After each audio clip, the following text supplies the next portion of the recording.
So thank you everybody for taking part in this. It was arranged at fairly short notice once I realized we had a free night tonight.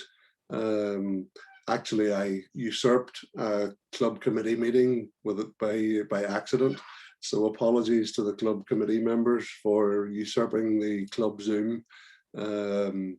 So I also want to thank you all for your contributions to the club PayPal account. All of that, 100% of that and more will be donated to the PIPS charity in Belfast. If I share my screen, that is the PIPS charity in Belfast. They provide a very good service for people who have been contemplating suicide, or in particular to family. They provide counselling and support to families and friends of those who have been touched by suicide. So, certainly, I mean, and I don't know what other parts of the country are like, but Belfast, I mean, it is almost a pandemic in Belfast. It's just horrendous. So the more we can do to try to prevent it or to help people who are affected by it is it's all very welcome. So tonight is a tribute to Paul. There is my portrait of Paul that I took myself. So I was checking in the EXIF data. I took that photograph of Paul in October 2011. So it was 10 years ago. His hair was a lot darker than it was recently. That was taken in BPIC. I first met Paul actually through my work. I'm a barrister and Paul was a consultant radiologist, and I was representing somebody from the shipyard who had been exposed to asbestos. And X-rays and the interpretation of X-rays is crucial to the diagnosis of pleural plaques and other asbestos-related conditions. So Paul was one of my expert witnesses down at the High Court, and we were having a cup of coffee. And normally the last thing I like to talk to my witnesses about is the case or anything legal. So I was chatting about, you know, what I was doing that evening, which was going to my photography club, and Paul said that he had an interest in photography. So he a couple of weeks later he turned up at BPIC and joined BPIC. So he was a member of BPIC with me for several years, and then whenever I founded Catchlight, Paul left BPIC and was one of the, I think there were only 10 of us at the start, so he was one of the founding 10 members of Catchlight. And he was there for quite a few years before he then, when his mother was very ill, he left Catchlight, and Wednesday nights didn't suit him, and he ended up then joining CPA in Belfast, but had just last year rejoined Catchlight again. He was retired. He's probably retired 2 years maybe as a consultant radiologist. So the first section I have is called Selfies and Family. So if I just put these in a list, some of these are quite funny.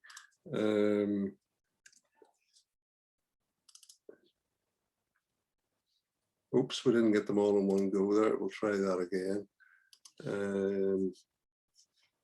Let me see.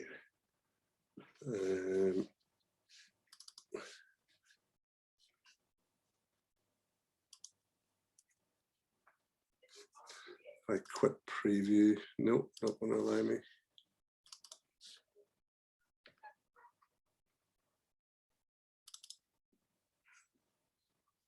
There we go. So there is Paul's medical student card. He reminded me of an old snooker player, a Canadian snooker player whose name I forget, but he had that exact hairstyle. And there is Paul with his 3 boys, Oliver, Adam, and Luke. So Luke is in our audience tonight. So Luke, we're very pleased to have you here. Thank you. Yeah, It's nice. You showed it the last photo taken of me where I look good there in the middle. Are Appreciate it. are you in the middle there, Luke? That's me. Yeah, I was a little accident at the end. Yeah. And this is Paul's grandson in Germany, I assume, Luke? Correct. Yeah, it's the only one we know about so far. Yeah. Yeah. And there's the three boys all grown up.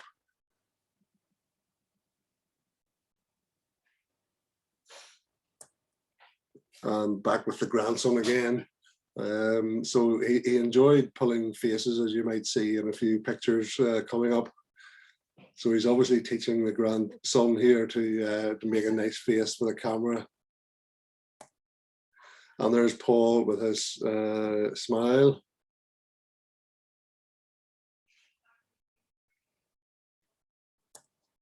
And there's one of his funny faces.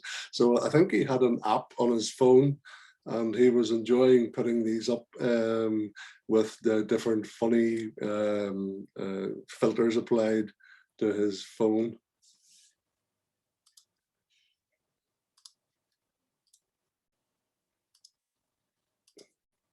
If you keep an eye, Dean, for people in the waiting room and let them in as they arrive. Hey. And then we go for the sunflowers on his glasses. And there we go, there's the very handsome Luke. So he certainly enjoyed taking pictures of Luke and had quite a few award-winning pictures of Luke. I remember whenever he first showed this one to me, I said, oh, very sort of Jesus-like. So, you know, with the light behind on the beard, etc., he just looked like he was playing Jesus at a play. And this was one of his award-winning pictures of Luke. And there it is with the Will McCrum trophy. So you can see there he has said, so this was January of 2018. And Paul had written, so this happened tonight. I have just gone and won the Will McCrum trophy for portraiture. Absolutely thrilled to bits. And of course, the fact that it was of a picture of Luke probably made it all the more special for him.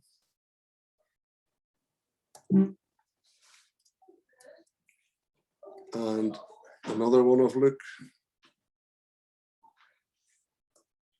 If he wasn't photographing Luke, he was photographing himself very often. So selfies, you've you know, a lot of selfies of Paul looking quite serious there, and you can see now from the portrait that I took 10 years ago, the grey has set in.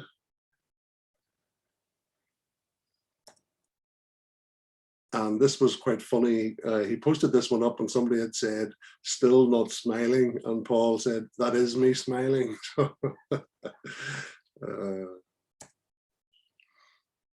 And there we are.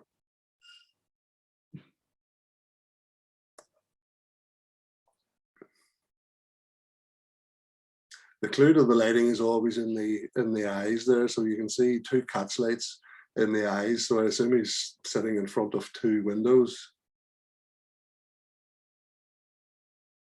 Handsome guy. Yeah.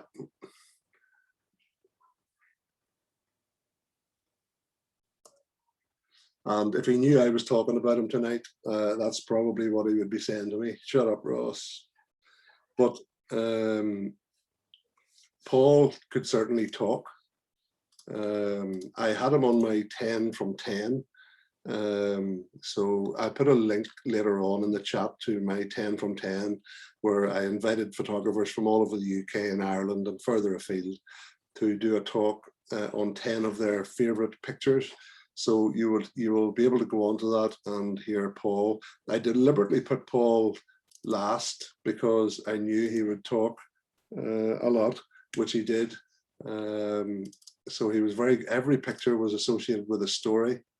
So we're going to go through now some of his likes and dislikes before we move on to his actual photography.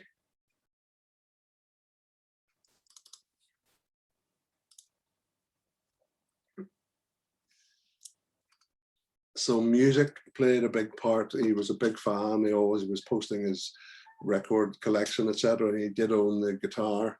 Luke, you can tell us whether he actually could play the guitar to any standard.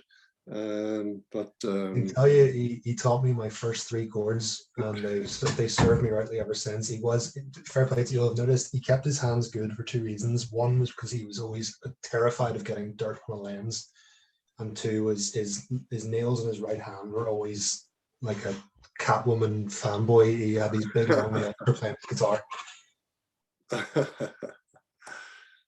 And he enjoyed, as I hope you all do, printing his work.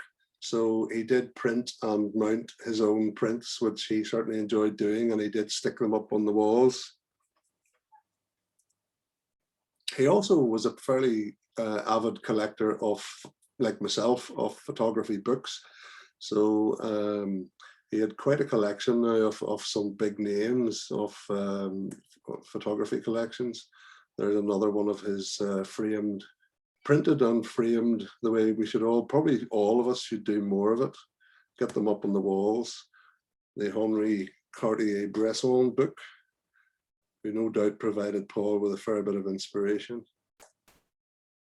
Vincent Peters, I have two books by Vincent Peters, I think. It was me probably who introduced Paul to Vincent Peters. He was in the studio one day and saw one of the big books. It was quite an expensive book by Vincent Peters. And Leonard Cohen, he was a massive Leonard Cohen fan.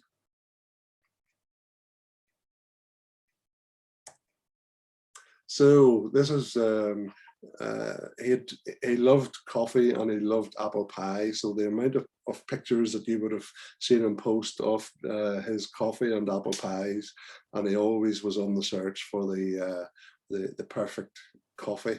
So he loved coffee and apple pie, but he hated Apple. He definitely was a PC man and used to call me the Apple fanboy, but he loved pie.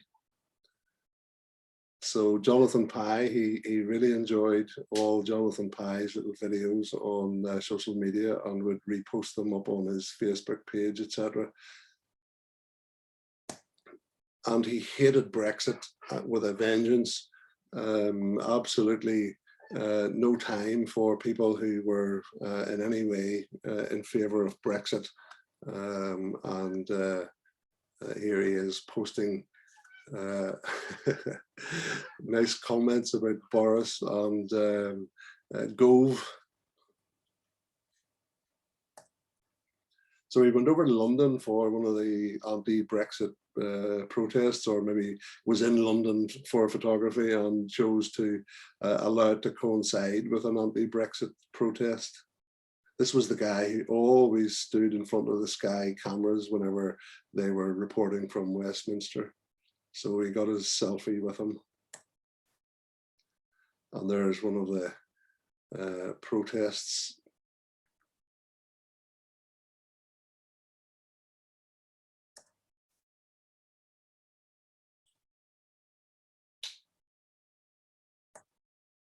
Loved his mojito gin cocktails. I assume this was in Berlin. Likewise. And back in Berlin, drinking his customary cappuccino.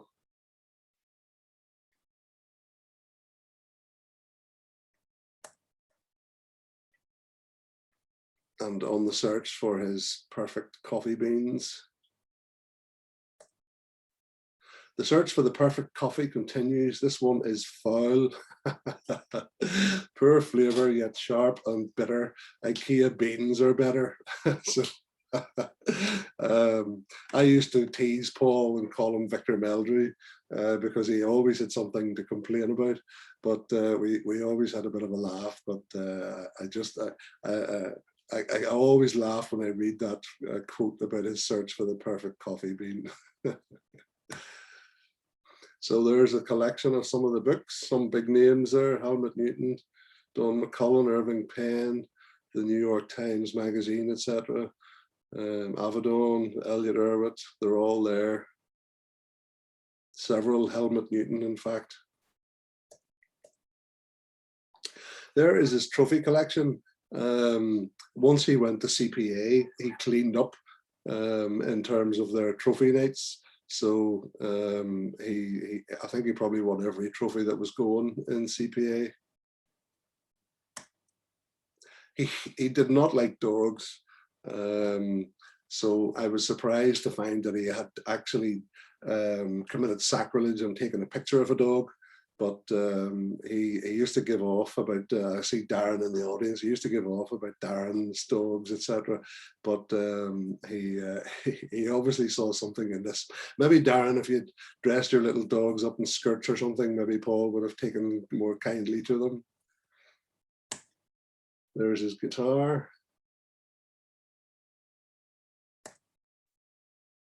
And I need to move this Zoom thing. So he disliked, like myself, he disliked NEPA judges. So there he is commenting.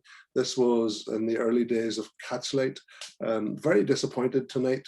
The NEPA judges gave this 8 points, which means one of them gave it a 2. So boo to the NEPA judge that gave it a 2. And in fact, boo to the other 2 that gave it a 3. So we all know it should have scored more. Another one of his prints.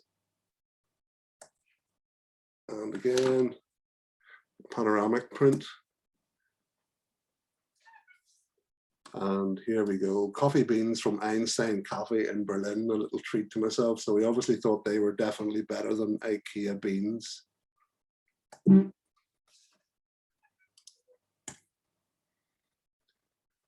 Widely traveled, so one of his major loves was certainly traveling far and wide, Chicago, New York, Berlin, Dusseldorf, all over the place, and obviously his love for photography, you know, was one of the reasons that he would enjoy getting out and about, the likes of this marketplace, I assume in Spain, maybe Valencia somewhere. And there he is with his Sony, with a little Sony compact. He was quite a fan of the little Sony RX100, which I think has the same sensor as one of the APS-C digital SLRs. And this would have been heaven for Paul. Lots of lovely Sony toys to touch and try today. Bring your credit cards and treat yourselves. So there must have been a Sony day down at Calumet.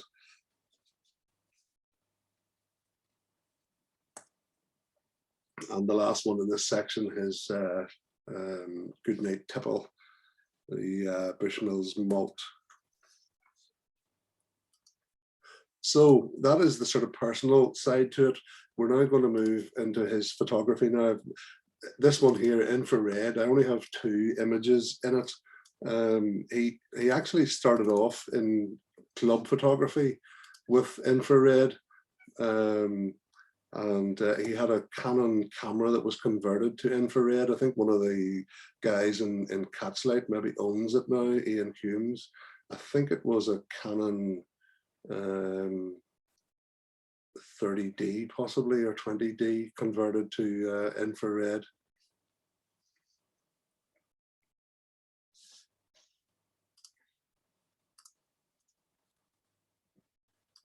Spirals, I mean, this one I thought, this collection of images on spirals would be worthy of an associateship on his own. The only distinction that Paul went for was an LRPS, so he had the licentiateship of the Royal. I did very often mention to him that he should be preparing an associate panel or a fellowship panel, but he just didn't seem to tick his boxes at all. But wait till you see this for a collection of spiral images that, as I say, would have been an absolute shoe-in at associate level, and if he had 20 of them, would probably have got him a fellowship. So I assume that one is in Barcelona, but I don't know.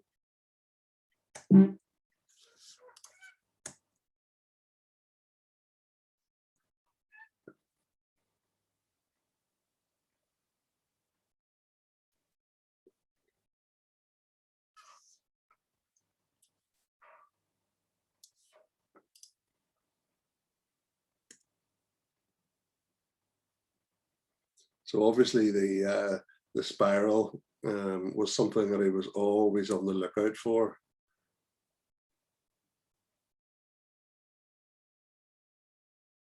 He did have the Sony 12-24 lens, which was obviously very, very wide.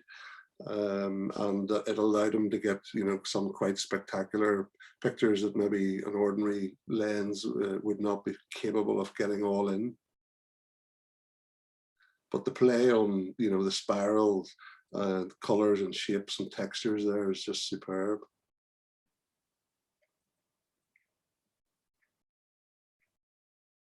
I think that's Berlin. But the way this comes in from the very tip, you know, the corner, this is all very deliberate. I think the last time I did this talk to Ard's Camera Club, I kept using the phrase deliberate, careful composition. You know, look how carefully that has been composed, coming in from the bottom left-hand corner, sweeping up and back round again, and your eye just goes round the spiral then. Again, your eye will just follow the lines round and round the spirals. How many of you would put that dead center? You know, I always use the phrase dead center as dead composition. You know, he uses the rules of composition to really make the picture. And there he has broken the rule and gone for a more, if you do decide to put it in the center, then you're much better doing what Paul has done here, going for the square composition.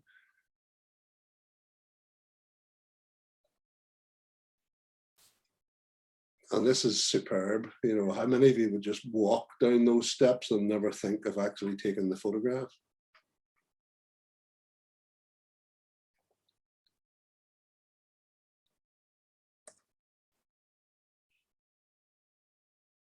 Remarkable. I mean, I just think that is remarkable to see it and take the picture and produce. You know, it is a proper black and white.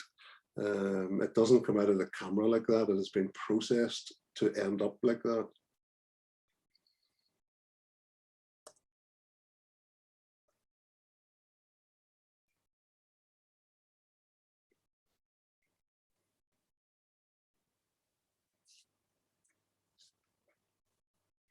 So quite a collection of spirals. Now this is one of my favorite themes with Paul. I call it the lone figures.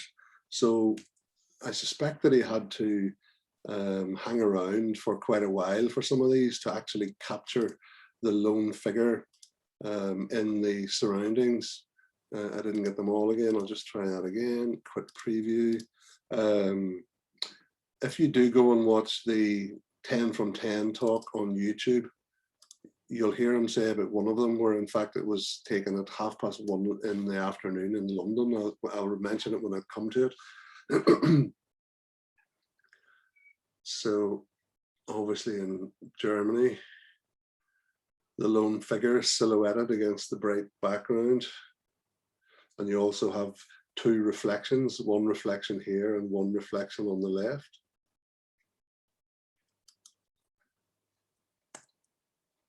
And I did remark on this at the time, the amount of luck that is involved, not only to get one person, but one person who is basically wearing the same color scheme as the trains on the background.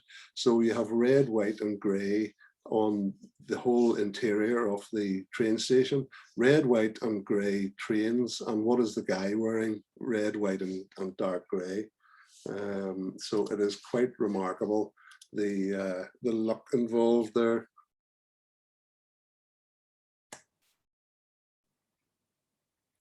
This was quite a popular theme, not only the single character in the underground scene, but having the moving train.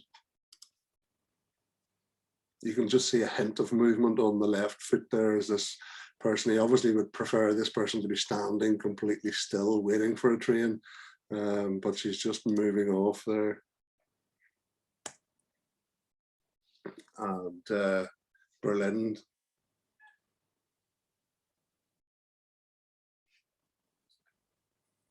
the square with the circle on the lone figure. Great sense of scale provided.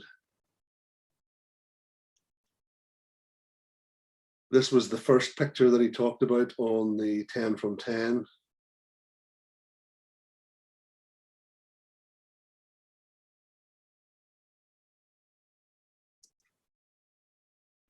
And there we have the lone figure going up the stairs. And again, the careful composition coming in from the bottom right-hand corner here, and your eye comes round and back to the figure again. This one I always enjoyed. You know, I'm not sure what Paul's title for it was, but mine would have been the Ministry of Funny Walks. I mean, this guy, he reckons this guy was sort of speeding up because he spotted the camera and he didn't want to be spoiling the photographer's image. But in fact, he was making it with his very sort of Monty Python-esque long strides with the straight legs and determined look ahead.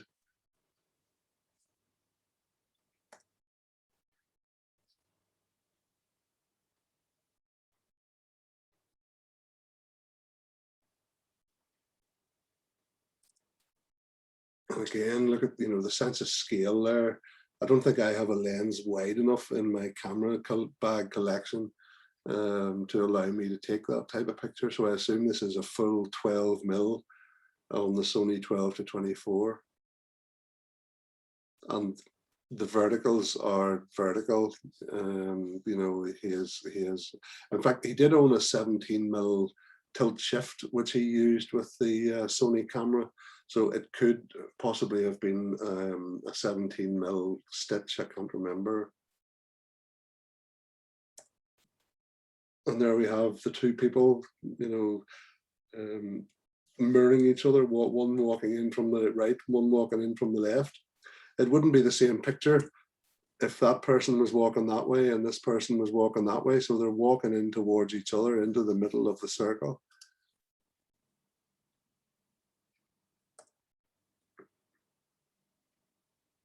And I assume this is in Germany somewhere.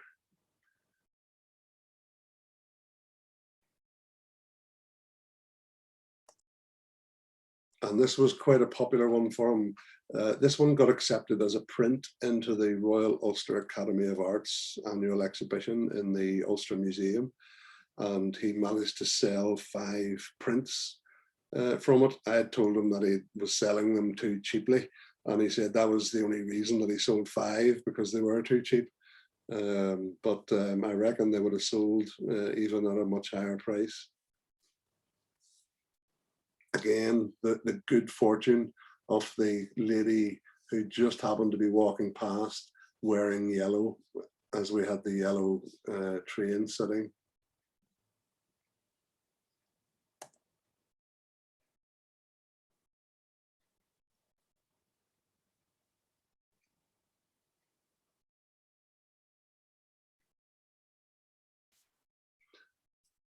This one is the underground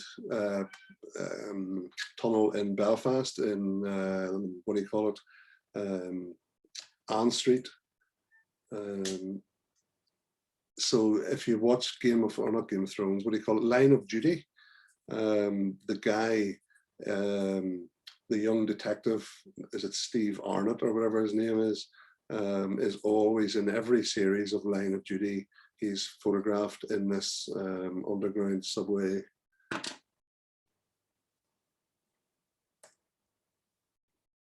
So this is the one that Paul talked about on the 10 from 10. He said he was there with a friend who'd never been to Southwark. This is Southwark Station in London.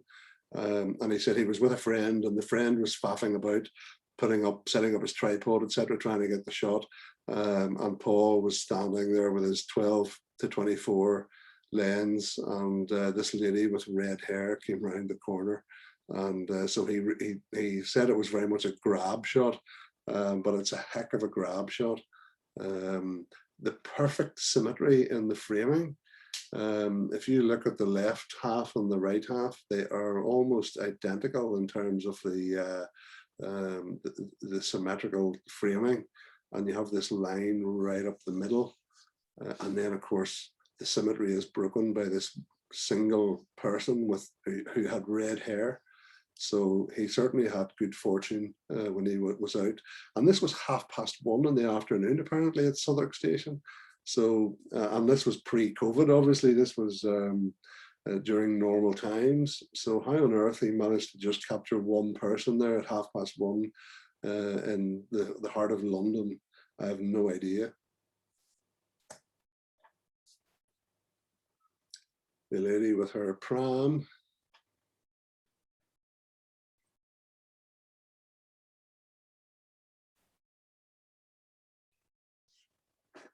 I think that's the same spot, more or less. So he's obviously just, you know, turning, waiting for the moment for the people to pass by.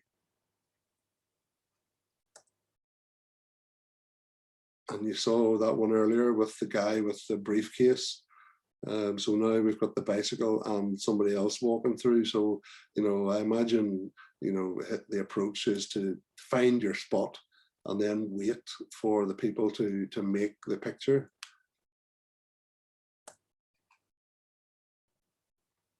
Barcelona, I presume.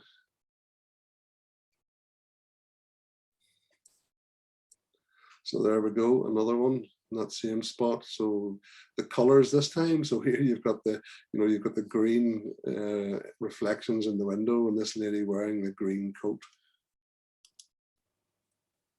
Very simplistic, minimalist, always works. The silhouetted figure in the underground.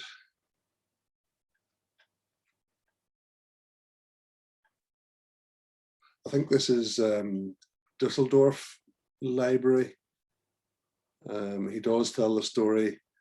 The day he went to Dusseldorf, got the train from Berlin, and was looking forward to the day in the library, only to find that it was a German public holiday and the building was closed and his day was ruined. So he obviously made it back on another day. The Bean in Chicago. I'd never heard of this bean until I saw pictures that Paul produced of this big silver bean maybe 10 years ago. He had some beautiful color prints from Chicago.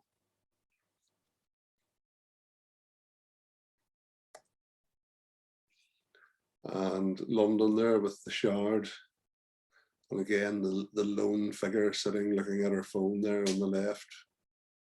And of course the blues and oranges, complementary colors on the color wheel.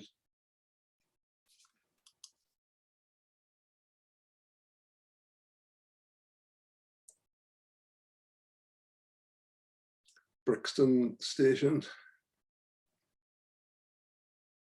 This one doesn't have the quality of the others, so no doubt Paul would tell me that this was taken with his Canon before he went to Sony. It seems to be higher noise levels and slightly soft, but he certainly was, in the way that he called me an Apple fanboy. Paul certainly would have been was a very good advert for Sony cameras and what they were capable of.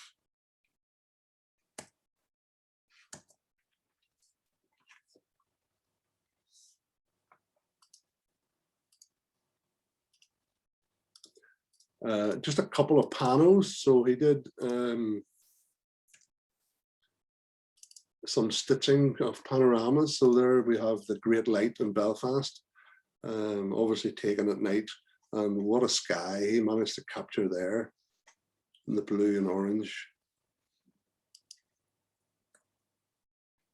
And Berlin.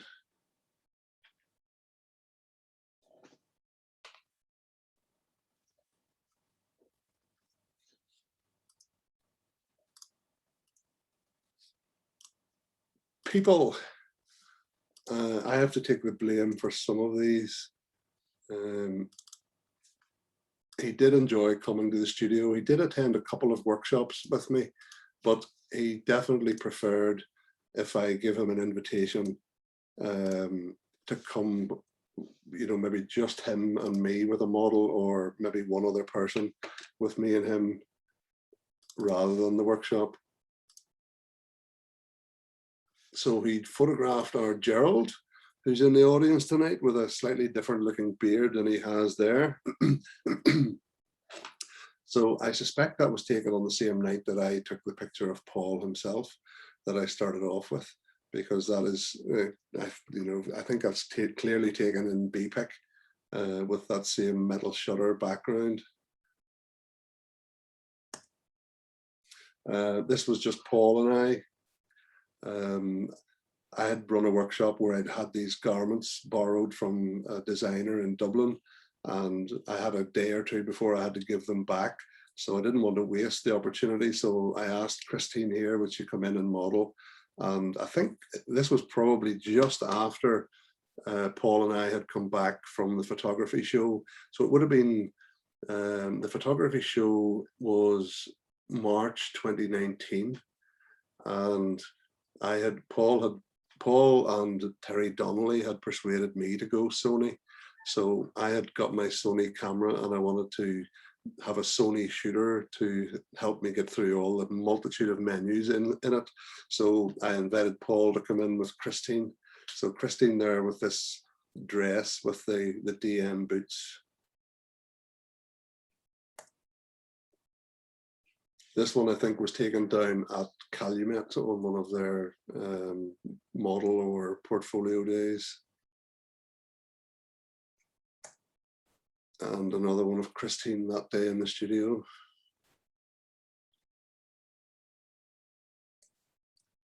And Mishka. Mishka certainly liked quite a few of Paul's pictures from the day we had with Mishka.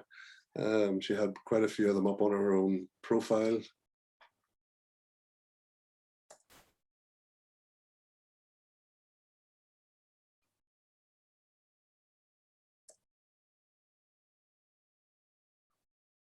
Really good eye contact, good engagement with the model.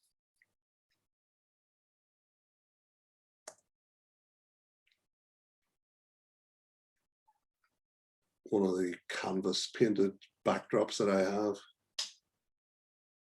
You can see there the amount of detail that Paul has brought out of Mishka's hair. Out of camera, her hair would have been really, really quite dark. So he has clearly gone in there and brought out all the shadow detail and the curls. And upstairs using natural light.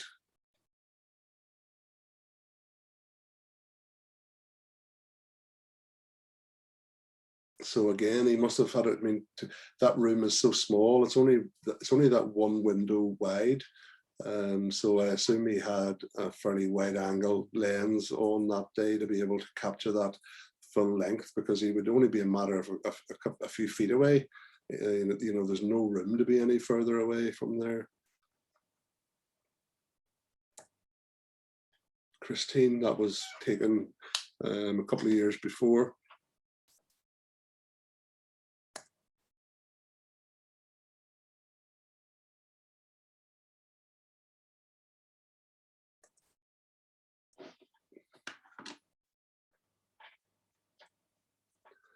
And this was taken, I would say, certainly in late 2019, possibly even around January 2020. So it's actually quite, it's fairly recent. This one, the beautiful Ruta. I first photographed Ruta when she was 17, and she's now, I think, 24, and she's a mother of twins. So I got Ruta into the studio. I think somebody else was there with us that day. Was it possibly William Strain? I can't remember, but certainly Paul had a very successful day with Ruta here. Mishka again. So you can see the variety of pictures that he was capable of taking.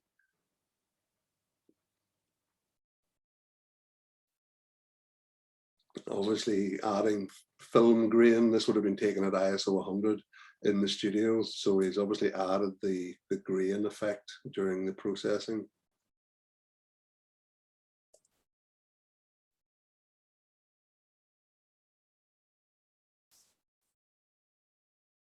And he's done a fair bit of work on the eyes there. The eyes are just sparkling, they're just bouncing.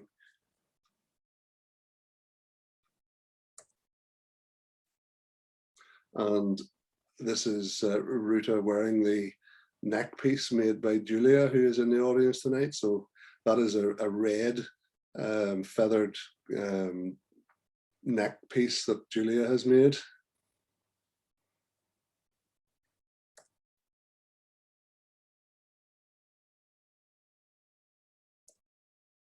This was, I'd forgotten that Paul was on this workshop until I found this one, I think on his 500px website. So this is taken in Belurgan Park, or Belurgan House in Dundalk, where I had two models. But that one Mishka has on her own profile, so she obviously really likes it. I love the light catching her just on the edge of the window there. And Geraldo again.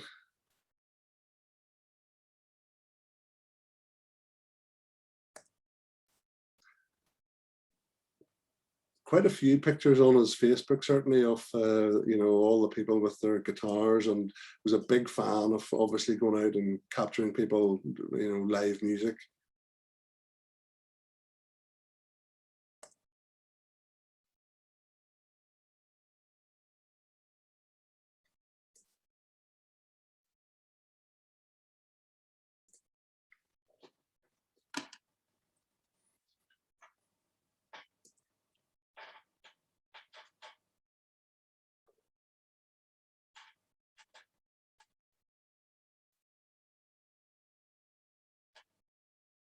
So I assume this is this one is, you know, a studio setup. Maybe he's used a background, or maybe in his own house or somewhere. I don't know, but it wasn't taken in my studio. But it's certainly a studio lit shot. And that was his favorite photograph of Mishka, side on, profiled.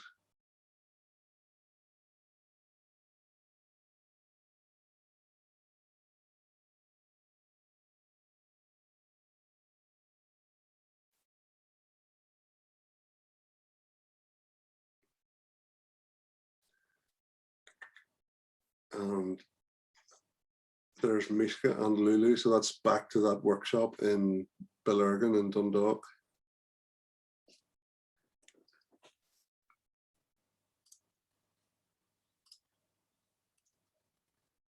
Shapes and patterns. So you'll see what a remarkable eye Paul had for this type of shot. We didn't get them all there, so we'll just try that again.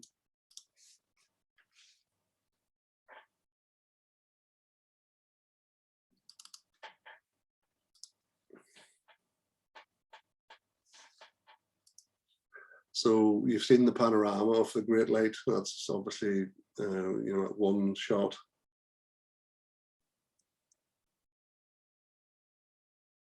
Berlin. I assume it's Berlin. Somebody can correct me if I'm wrong.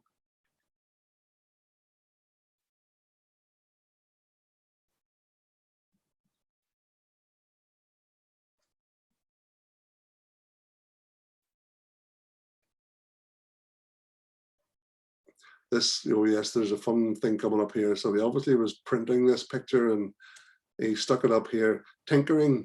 Photolab 3 does not support DNG format files created from the Lightroom merge to HDR function. So I have to export the image as a TIFF, but then optical module based sharpening and prime denoise are not available for TIFF files. And somebody has said, I think I might need a translator for that one, Paul. So even a lot of photographers might need a translator for that one. But Paul could have talked the legs off you in terms of technical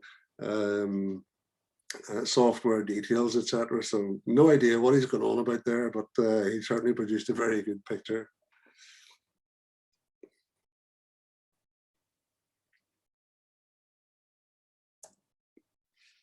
There's the color one of the Chicago bean. Again, great play on the blues and oranges.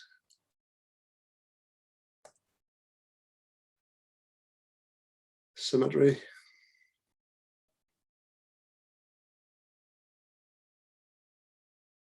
There's a couple coming up here. So this one here, you know, just shows you, you may be in the same spot, but you can take quite a different picture. This one is the one I prefer.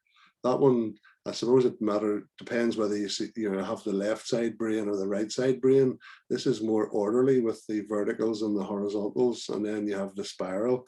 Whereas this one for me is more artistic and has more energy about it, and you can sort of follow the spiral better. But I say they both are really good in their own right. But from the way my brain and I work, this one is the better one for me. Back to the library. So there's a great, you know, there's a triangle formed by these three people.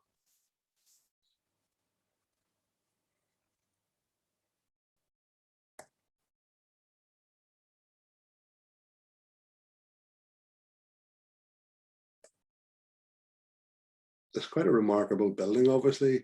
I remember Paul telling me that in this library in Dusseldorf, unlike maybe some of our British museums or buildings like this, they're very photographer friendly. So as long as you declare yourself as a photographer, they will give you a badge, and you can work away to your heart's content. So look at the difference of color temperature there.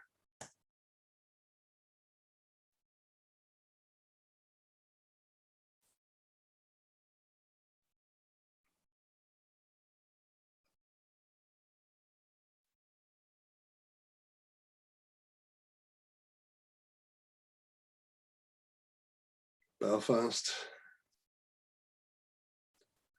Valencia.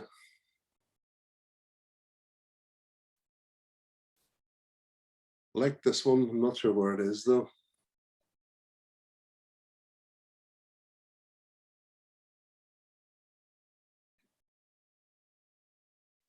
Again, I assume this is really ultra wide.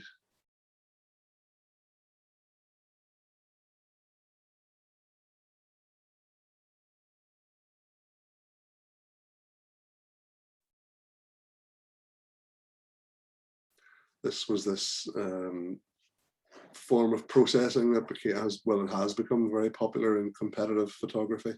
So I assume he had been dabbling with this style of processing.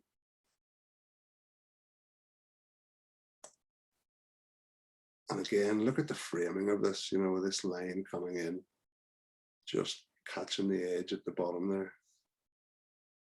Total play on shapes, lines, colors.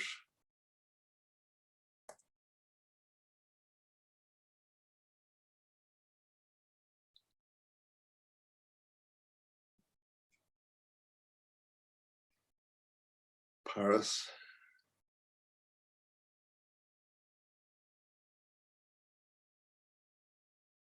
And again, you know, a complete exercise in minimalist photography.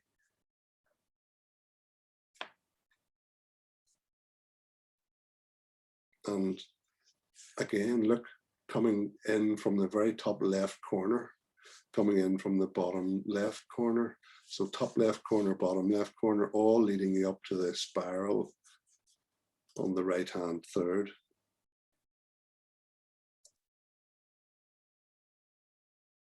Perfect verticals and horizontals.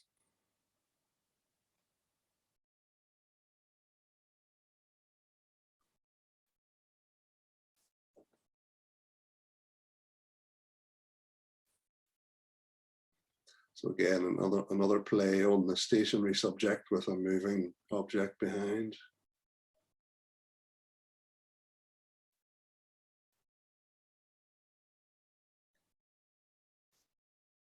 You can see the same approach to composition in a lot of these. You know, the center of attention, all these lines lead you to the sort of the spiral, where the spiral would be on a lot of the spiral pictures.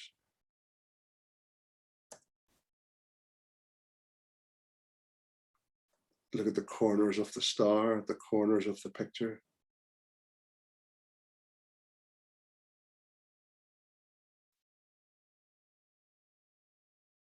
Again, look at the composition right up here and back down again. Your eye comes up and down and round.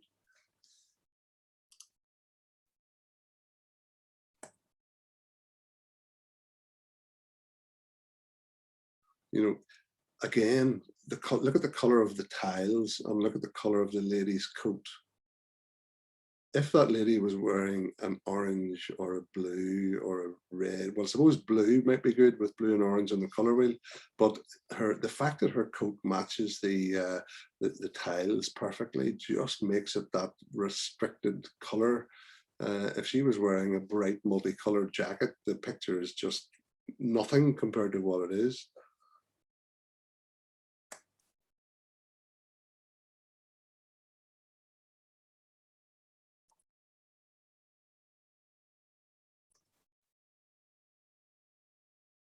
I would love to know where that one is. Germany somewhere, I presume.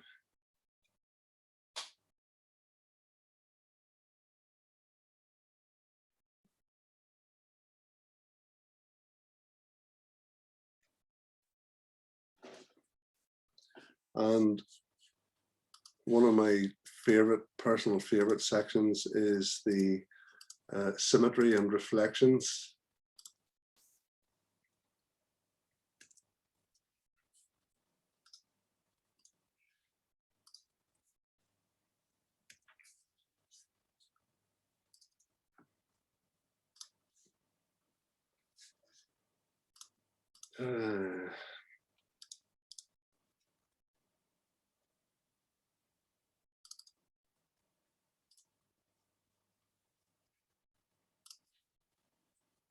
So there we are, right in underneath the bean.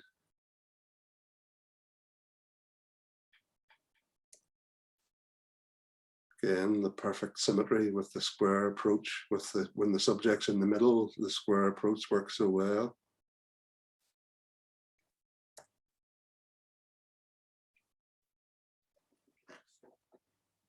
The symmetry,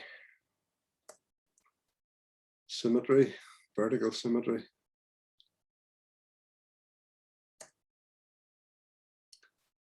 Reflections.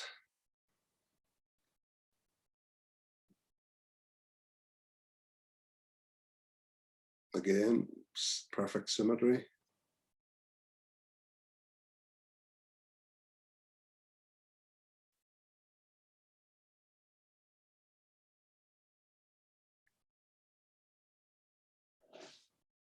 You know, there's the two approaches, the vertical with a very wide angle lens and the horizontal. I think from memory, he told me that he did not manage to capture the two trains at the same time moving. So one was brought in from another picture.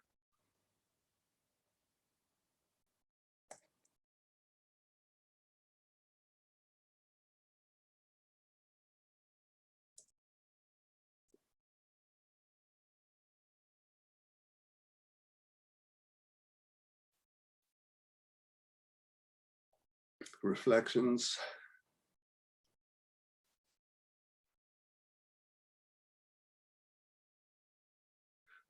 This one I love. I think this is absolutely fantastic. The framing, the very careful framing, and the shapes that are created are just remarkable. You have this fantastic arc of the seats, not a center in sight, obviously, apart from maybe blurred figures on the train. You have the fantastic shape here in the center, and then all the trains and the lines, all leading lines, all bringing you in here, and very restricted colors. If you can imagine this with all sorts of colors going on, it would be just a complete mess. But you have these blues and oranges and grays.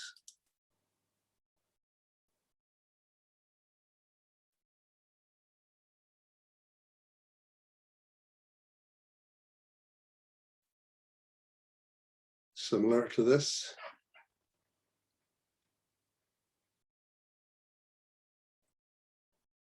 wow. I mean, that is just a wow.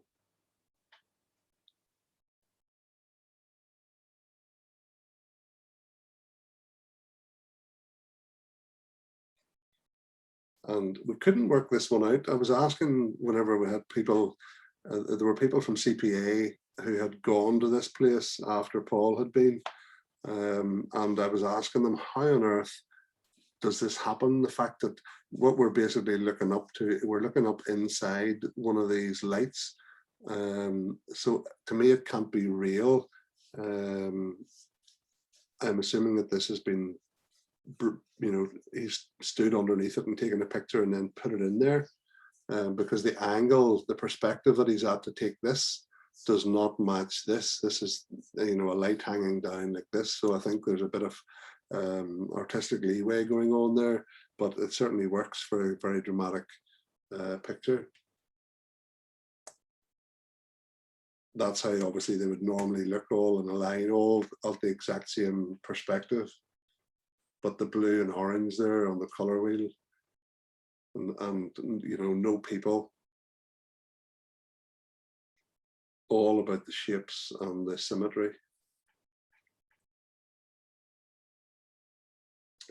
This, I remember from being there years ago myself, is Hanover in Germany. Or sorry, not Hanover, Hamburg. I was in Hanover whenever I had a day trip to Hamburg Fish Market as a 17-year-old.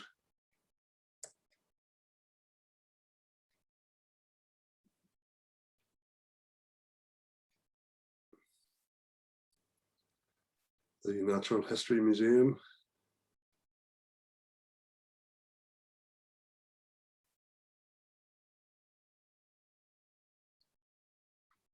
I assume this is in one of the London ones. I don't know. I just have that, has that feeling. It could be Southwark again. I don't know.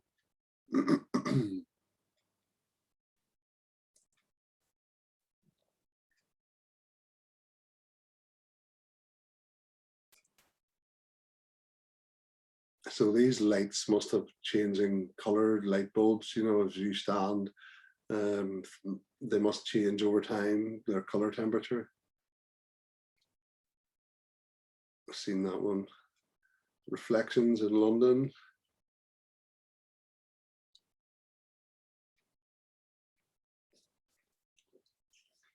So to say, that is a personal favorite in terms of the subject matter that he did. Last one is just a couple of images from Belfast. So just to show you, if any of you are jealous of Paul's travels, just to show you that his approach to photography can be done locally as well. So there's your lone figure. And again, the lone figure.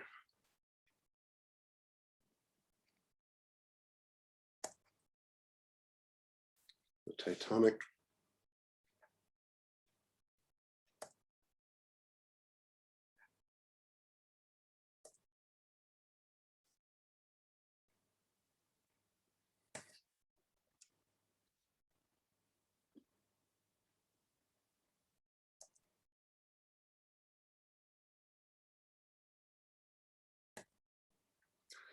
And we finish with that one. So I think this is meant to be sort of a symbol of hope, etc., which is probably very appropriate to finish off on. I would like to thank you all for your attendance. Luke, I don't know whether you want to say anything or not. If anybody else wants to voice up. Yeah, I just really want to reiterate everything you said at the start, and thanks for letting me be part of this, because as strange as it is, I've spent the last few weeks going through an entire room of prints, and there were still, I'd say, 60% of those that I hadn't seen before. So that was really lovely. But like you said at the start, you know, the donations that you're all putting through and that people send, you know, when the funeral notice went out and stuff, they're they're doing, it's such a huge, important thing, especially at the minute. So thank you. Just couldn't be more grateful. We only found out that the PIPS charity was actually formed following the suicide of a member of the club committee, Philip, some years ago. So PIPS do a fantastic job of providing support for people affected by suicide. So thank you all for your donations. Leo, are you able to update us on any? Have there been any further donations made today, or are you able to? Give me a moment, I'll go and double check. Okay, I know that we were, as of last night or the night before, we were just shy of £500 donated. So if any of you haven't donated, all we're asking is a minimum of £5 donation to the club PayPal account, which is catchlightcameraclub@yahoo.co.uk, and 100% of that plus more will be donated to the PIPS charity. That was a wonderful. Sorry, go ahead. Sorry, Brian. I just wanted to say thank you very much, Ross. Really, really enjoyable evening, and glad I was able to join you here. And thank you for the invite on Facebook. It's brilliant that you put it there. Thank you very much. Thanks, Tom. Yeah, I was going to say much the same, Ross. Thank you very much for thinking about it and putting together such an opposite selection of photographs. To Luke especially, Paul was a remarkable man personally. I found him an excellent companion. I didn't know him as long as Ross knew him, but the period over which I did know him, I found him to be one of the most knowledgeable people, not only in photography, I might add, but in the world at large, so to speak. So to see those photographs tonight just brings, I'd seen in the past, I saw some in the past, but by gum, it just goes to show you what a wonderful photographer and a creative photographer and a very much thinking about what he was doing photographer. So once again, thank you very much. Real joy to see such an array of excellent photographs. Anybody else like to say anything before we sign off? Well, it's just as a matter of interest. A few years ago, my son and I and my wife went to Berlin. I didn't realize until we came back that my son knew him quite well in his design studio. When we come back, I said, that was a brilliant trip. How did you get all the places for us to go to? He says, I have a friend called, and he mentioned the name, and I says, my goodness, isn't it a funny old world? Life is just a circle. Yeah, and thank you very much for your show tonight, Ross, and I'm delighted. It's just a pity we didn't get more guys from Banbridge on. Thank you. So there's Leo posting that we're just under 600 now with the donations. So thanks very much, folks. I still find it really quite surreal that we're doing this for Paul. And as I say, I will now put a link in the chat to my YouTube talk that Paul took part in. Literally probably only a matter of weeks before he took his own life. So it's quite remarkable to look at it and hear him talk about some of the pictures that I've shown you tonight. And it just shows you that these things can all happen very quickly. So what is the phrase we're all taught now? Be kind, and do be an ear for friends and keep an eye out for friends. So folks, thank you very much for your attendance. We're going to sign it off, and thank you very much. Thanks, Ross. Thank you. Thank you very much. Thanks, everyone. Thank you very much. Brilliant. Thanks. Thank you. Thank you, Ross. Bye. Bye. Bye.